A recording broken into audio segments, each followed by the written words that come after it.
আপনাদের কষ্ট হইতেছে?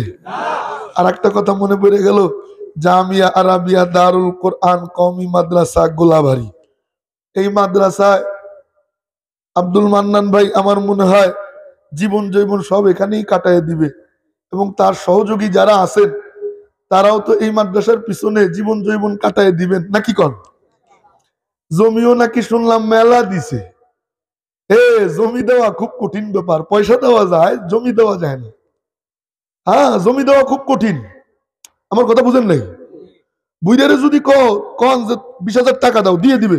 যদি কয় 1 কাঠা জমি দাও, কয় কি কথা কয় না। জমির প্রতি মানুষের কলিজা অনেক বেশি লাইগে থাকে।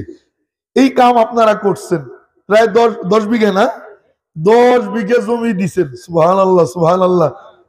এই জমি যারা দিছেন, যারা কষ্টটা করছেন, আব্দুল মান্নান ভাই সহ, কিয়ামতের ময়দানে কোনো পুঁজি নাই, আমলনামা দেখানোর মতো কিচ্ছু যদি না থাকে, যদি শুধু এইটুক থাকে, মালিকরে ডাক দিয়ে কল মাওলা, জামিয়া আরাবিয়া মাদ্রাসায় আমি আমার জমি টুক দিয়ে দিছিলাম, জীবন জৈবন দিয়ে দিছিলাম, এই উসিলায় তুমি আমারে মাফ করে দাও।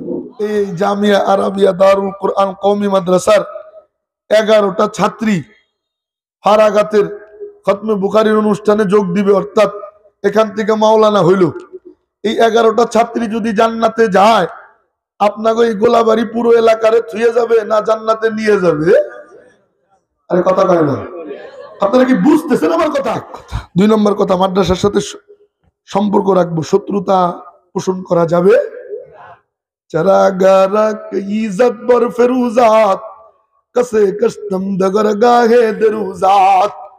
এই বাতি জ্বালাইছে কে? আরে কয় না কে?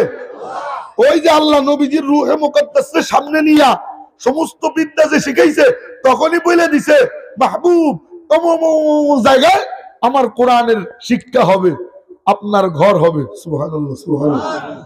ওখান থেকে ফয়সালা হয়ে গেছে। বাতি জ্বালাইছে আল্লাহ।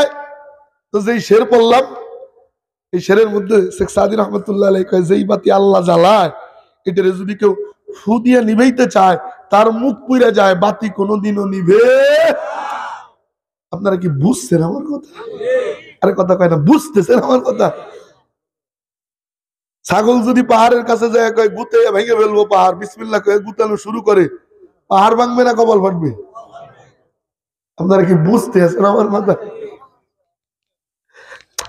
এগুলো উদাহরণ দিয়ে কি বুঝাইতেছি, বুঝতেছেন আপনারা? মাদ্রাসার সাথে দ্বিমত হিংসা পোষণ করা যাবে, দুশ্মনী রাখা যাবে ইনশাআল্লাহ। মাদ্রাসার সাথে দিলটা লাগায় রাখবো, দুশ্মনী করব না, পরামর্শ দিব, পরামর্শ নিব, কোন জিনিস চোখে বাজলে বুঝে বলবো। রাজি আছি ইনশাআল্লাহ? কারা কারা রাজি আছি ইনশাআল্লাহ? আল্লাহ কবুল ও মঞ্জুর ফরমান করেন, আমিন। চ্যানেলটি সাবস্ক্রাইব করে আমাদের সঙ্গেই থাকুন।